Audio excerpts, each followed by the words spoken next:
Hi everyone, this is a tutorial on the anatomy of humerus.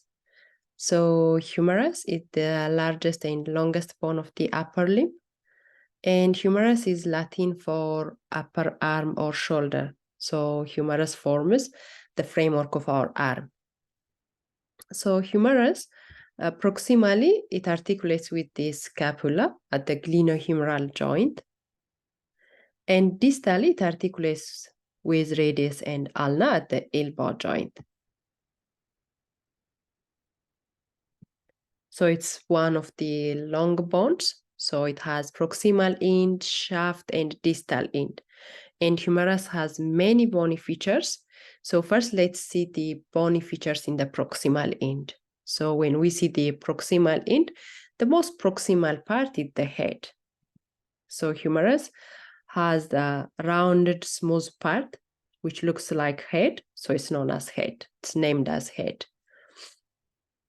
And the head, as you see it here, it articulates with the scapula. It articulates specifically with glenoid cavity of the scapula, and it forms a ball and socket joint. So this ball and socket joint is highly movable. So it allows flexion, extension, abduction, adduction, rotation, and even circumduction. So it's a freely movable joint. So if there is head, just below the head, the constriction is named as neck. So just below the head, this constriction is known as anatomical neck. And below the neck, humerus has two bony bumps. So it has a greater and lesser tubercle. So greater and lesser, it indicates their relative size. So we have a greater tubercle that projects laterally and posteriorly, and we have lesser tubercle that projects anteriorly. And these tubercles are attachment site for muscles. They are mainly insertion sites for the rotator cuff muscles. There are 4 muscles that stabilize the shoulder joint, which are known as rotator cuff muscles. So supraspinatus, infraspinatus, and teres minor, they are inserted into the greater tubercle. The other one, the last one, subscapularis muscle, it's inserted into the lesser tubercle. So this greater and lesser tubercle, they are insertion sites for rotator cuff muscles. And below the tubercles, we have another constriction. And this constriction is a common site of fracture, so it's known as surgical neck. But before that, between the lesser and greater tubercle, as you see it here, there is a groove. So this groove, it's between the two tubercles, so it's known as intertubercular groove. In addition, the long head of biceps, originates from here, from the supraglenoid tubercle, and it runs through this groove. So in other words, this groove is known as the bicipital groove because the long head of biceps runs through this groove. So the groove between the two tubercles is known as intertubercular groove or bicipital groove. And below the tubercles, we have another constriction, and this constriction is a common site of fracture, so it's known as surgical neck. So running around the surgical neck, we have axillary nerve. So the axillary nerve, it supplies deltoid muscle and teres minor muscle, and straps around the surgical neck of humerus. So when there is fracture at the surgical neck of humerus, the axillary nerve will be in danger. Now let us see the shaft. And the shaft has 2 main features. So it has a groove. When we see the posterior aspect of the shaft, there is an oblique groove. And this oblique groove is known as radial groove or spiral groove. So radial, as the name indicates, radial nerve and the deep artery of the arm, they run through this groove. So when there is fracture at the shaft of humerus, so radial nerve and the deep artery of the arm, also known as the profunda brachii artery, they will be in danger. In addition, when we see the shaft, there is a V-shaped rough area. This V-shaped rough area is known as deltoid tuberosity. And deltoid tuberosity, as the name indicates, is insertion site for deltoid muscle. So we have a very powerful abductor muscle, deltoid muscle, which originates from scapula and clavicle. And this muscle is inserted into deltoid tuberosity.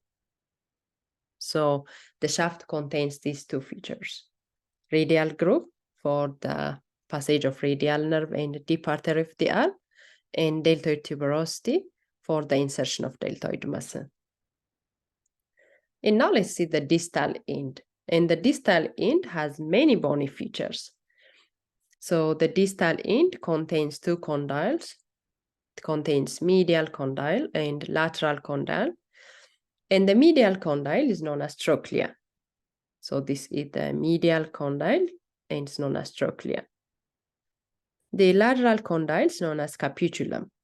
So this is capitulum. So this medial and lateral condyle, as you see it here, they articulate with ulna and radius, and they will form the elbow joint. But above the condyles, there are two small bony bits or bony projections, which are known as epicondyles. So EP means above or up on. So above the condyles, we have two epicondyles. So we have lateral epicondyle and medial epicondyle, or you can see it here, medial and lateral epicondyle. So this is medial epicondyle and this is lateral. This is anterior view and this is posterior view. So this is medial epicondyle and this is lateral epicondyle. So as you see it here, medial epicondyle is more prominent than lateral epicondyle. And these epicondyles are attachment site for muscles. They are origin site for muscles. So most of the flexor muscles of the forearm, they originate from medial epicondyle, which means most of the flexor muscles of the forearm, they originate from medial epicondyle. And most of the extensor muscles, or the muscles in the posterior compartment, they originate from lateral epicondyle. And above the epicondyles, there are bony ridges. So above lateral epicondyle, we have lateral supracondylar ridge. Above medial epicondyle, we have medial supracondylar ridge. So there are bony ridges above the epicondyles, and there are medial and lateral supracondylar ridges.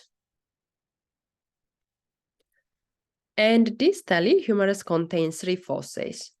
So as you see it here, it has three depressions, two which are found anteriorly, and the last one which is found posteriorly. So above the capitulum, we have radial fossa. Above the trochlea, we have coronoid fossa. So this is coronoid fossa, and this is radial fossa. So when we flex our elbow, this is coronoid process of ulna. So this coronoid process will fit into the coronoid fossa. This is the head of radius. So when we flex our elbow, this will fit into the radial fossa. And posteriorly, we have olecranon fossa. So when we extend our elbow, this is olecranon process of ulna. It fits into the olecranon fossa. So there are three depressions. We have coronoid to accommodate coronoid process. We have radial fossa to accommodate the head of radius. And posteriorly, we have olecranon fossa to accommodate olecranon process during extension.